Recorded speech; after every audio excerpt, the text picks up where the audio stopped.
ఏంటి పరిష్కారం? నీళ్ళు అవతలకి పోతే వీళ్ళు చెప్పినట్టు వేయొచ్చు, రోడ్డు వేయాలన్నా ఫ్లాట్లు వేయాలన్నా ఇవన్నీ. ఎక్కడ నీళ్ళు పోతున్నాయి? వర్షం పడుతుంది. నేను చెప్పినట్టు total drainage system first set అవ్వాలండి.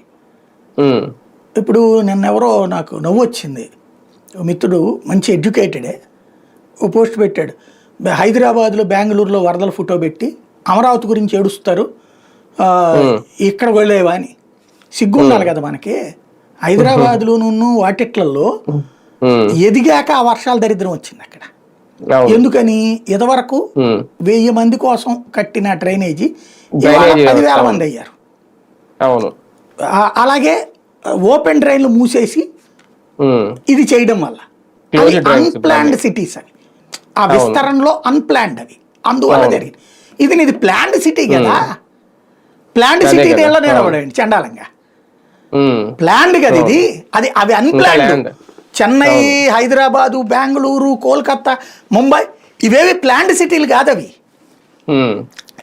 అన్ప్లాన్డ్ సిటీలు. ఇవి నీది ప్లాన్డ్ సిటీ. ప్లాన్డ్ సిటీలో నీళ్లు నిలిస్తే ఏంటండి ఇంకా?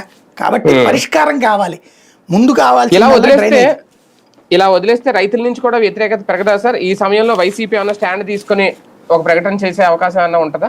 వాళ్ళకి ఏం చెయ్యాలనేది ముందు చూస్తారు. ఇంకా ఇప్పుడే మా గబక్కన మాట్లాడారంటే అది వాళ్ళు దూరిపోయారు, నిన్నటిదాకా ఏం చేయనోడు వాడు మాట్లాడుతున్నాడు అంటారు.